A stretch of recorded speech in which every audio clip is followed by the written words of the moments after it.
Shalom everyone. Look, I just want to tell you, some people are meant to be removed from your life. They may not be removed from your life by the Lord permanently, but for now they have to be removed from around you because they cannot handle the process that God is working inside of you. Look, we tend to pretend as if people are positive, and when there's positive change, when things are getting better, they're going to rejoice. You see, often we have this fantasy, I call it a fantasy, not because it's non existent, not because we're insane, but we have this distorted view of reality that when something good or something great or something positive is happening, that everyone's going to enjoy it and contribute to it. That's not true. You see, people that don't have the Holy Spirit, they're not spiritual. Okay? So they will not understand spiritual things. They won't. They will filter everything that's going on around them based upon their own understanding. And their own understanding is based on ignorance and the ignorant experiences of themselves or of other people. You see?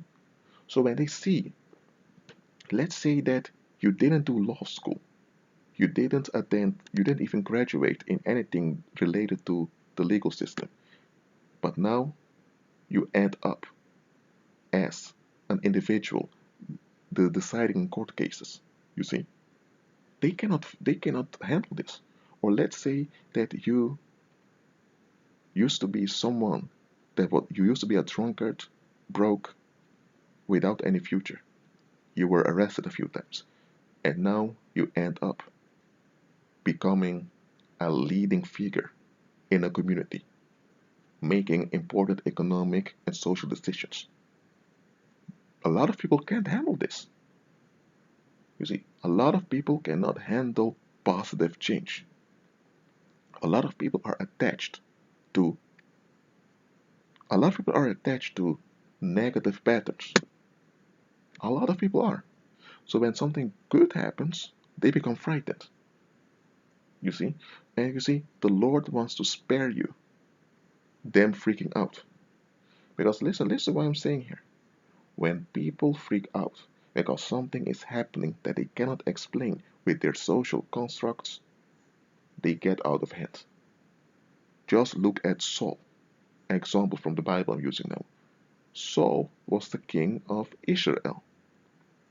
David became anointed by the prophet Samuel to become the next king. Now, David had no intention of overthrowing Saul. David was only 17 years old, he was inexperienced, he was immature, and he had a lot of emotional issues. Just because David slain Goliath, the Nephilim, there were women singing songs to celebrate it, and Saul became very offended by it.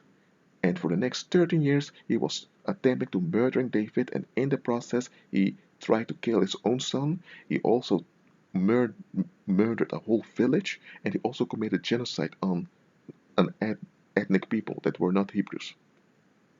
So he became completely psychopathic, and he got out of hand. The thing is, Saul was already demon possessed. Why? Because he didn't want to move on. Okay, so he was attached to negative repetitions. And now that something great has happened, he cannot process it. And because he cannot process it, he feels threatened by it. And because he feels threatened by it, he attacks it. You see, the Lord wants to spare you all the mind games and all the rages and all the persistent assaults of people who don't want to move on. So what God is doing is removing them from your life for now, and later they will hear and witness the change inside of you, the greatness that's manifest inside of you, and by this time, some of them are more mature and willingly to accept reality. You see, some will be removed permanently from you because they're reprobates, but some will be removed temporarily. He knows many people will try to intervene, try to play God, and many people will violently attack.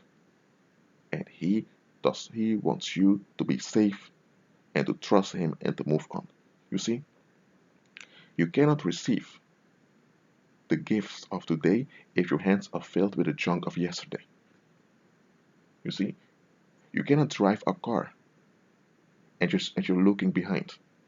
If the police finds out you're driving a car, but you're still looking behind, they will stop you, they will arrest you because you're a danger for people on the road.